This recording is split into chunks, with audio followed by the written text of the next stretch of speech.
So what is the secret to work with volunteers? It's something very simple. Learn to serve them. Working with volunteers is all about relationships.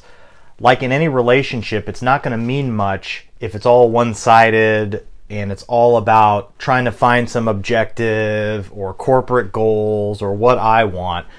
We really need to figure out a way to serve the people who volunteer for our organization. How can we help them? How can we work with them? How can we get the most out of the experience for them? How do they get the most out of the experience? So in a sense, working with volunteers or a volunteer type organization is all about giving. Before we give, we have to figure out what do they need.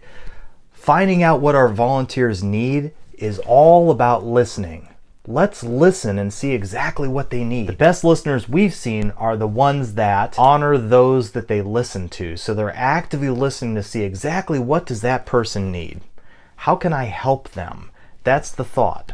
That's the big thought when working with a volunteer force. And when you think that way, it's actually a form of gratitude. So what do we spend our time listening for?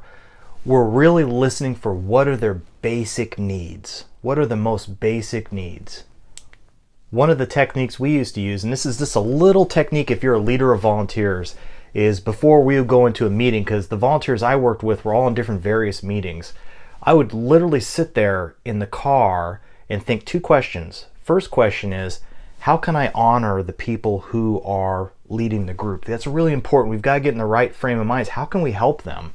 And the second thing was, how can I honor the chapter when I'm speaking to them? Because it really needs to be about them. In a sense, when you're leading volunteers, you become the Yoda and they become the Luke Skywalker. How can we work really hard to make them the hero? Did you know? Studies show for about every hour you spend working with a volunteer, it yields about 9 productive hours in return. That is not a bad return on investment. And it feels good too, because the best gift you can give someone is your time. When you become good at listening to your volunteers, the volunteers can tell that you care about them as a person.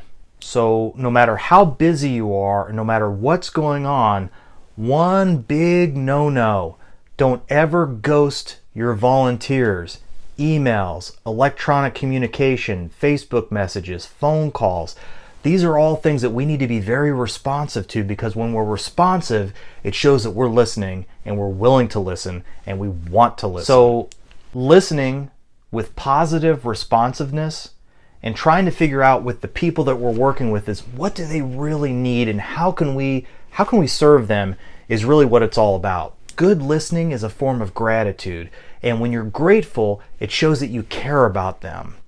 And people don't care how much you know until they know how much you care. And that's really the whole secret here. Now, it sounds like what I'm talking about is so basic. Everybody has this. We all know this. Of course we do. It's just a friendly reminder, because when things get busy and when we're the heat of getting things done, it's easy to take these very simple things and forget about them. And these little things are some of the most important little things that we can do to really bring value and honor the people that volunteer for our organization, whether it's a not-for-profit, whether it's a referral group, whatever we're working with. These are all volunteers, people that are passionate and they want to help and they want to get involved. We've got to give them the freedom to do that by showing that we care. I hope you enjoyed the video today and you found some value in it. At True Strengths, we love working with companies to get the most out of their teams, whether it be a sales team or a team of people that are consultants or a team of people that are manufacturing things. They're all people, and people are how we make a difference in the world. I'm a Gallup certified strengths coach, and I also am a Gallup Q12 engagement champion. So we love working with companies that would like to improve engagement or get the most out of it. It could be anything as simple as doing a book study with possibly the 12 Elements, which is one of the Gallup books, which is actually a fantastic book that talks about engagement. We've done book studies with this particular book. This is a great one, To Lead Is to Serve by Shar McBee. She was the leader of the Red Cross, I do believe. And it's a fantastic book if you're working with volunteers. Anything we can do to help you, just reach out to us. You'll see our email on there. We'd love to have a conversation, grab coffee with you, and see where you're going and where you want to go as an organization. Thanks for taking some time to watch our video. Have a good day.